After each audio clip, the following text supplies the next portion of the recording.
Hello,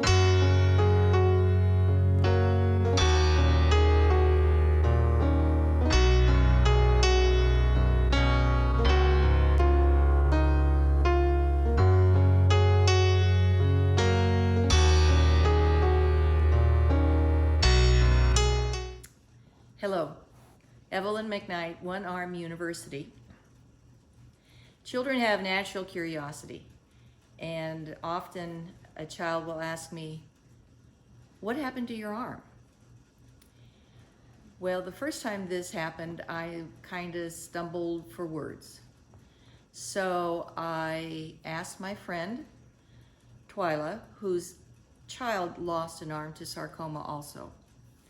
And as that child grew, the child had more questions, and she developed some really good answers, some age-appropriate answers to these questions.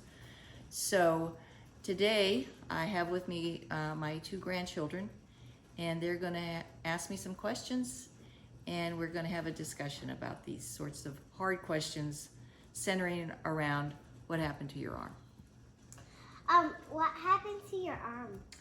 Well, I had cancer in my arm. That's a kind of bad sickness. And the doctor said that we should take the arm off so that the rest of my body could be healthy and I could be strong and we could play together and we could have a lot of fun times together. What happened to your arm? Well, I had to have surgery, so I went to the hospital. And I went into the operating room and I got anesthesia that made me go deep asleep. And the doctor removed it and he sent it up to heaven. And the angels are taking care of it for me until I get there and can have it back. What cut off your arm? Well, the doctor had a special tool.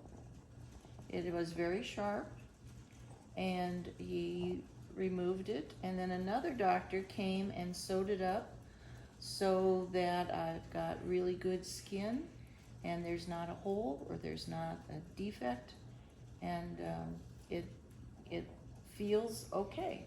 It just feels funny, odd. I have phantom pain. It feels tingly, like I think that's where my arm would be if I had my arm. Will it grow back? No, it won't grow back. You know, some animals, they can regrow things, like some worms and I guess some snakes and I think some lizards. But no, not humans, not mammals. We can't grow it back. Do you miss your arm? Yeah, I do. I do miss my arm because there's some things that you can't do with one arm that you could with two arms. So I miss some of those things, like I can't play the accordion anymore. And sometimes, stirring up recipes is kind of difficult for me. You know, some cooking and baking things are kind of hard. So there's some things that are difficult to do with just one hand. I do a lot of things well with one hand, and I'm really, really fortunate. Grandpa and your mommy and daddy and other people help me when I need help. But yeah, it was nice having two hands. I didn't really know that until I lost one, and so yes, I miss my arm. So thank you for joining One Arm University today, where we're talking about answering children's questions. If you have any thoughts about this, if you have suggestions how you've handled that situation, I'd sure like to hear about them. So leave some comments, like, subscribe, and we'll see you next time on One Arm University. I want to give special thanks to my darling grandchildren. They are here from Arizona helping me, and we're having Grandma and Grandpa camp this week. So thanks very much, and we'll see you next time.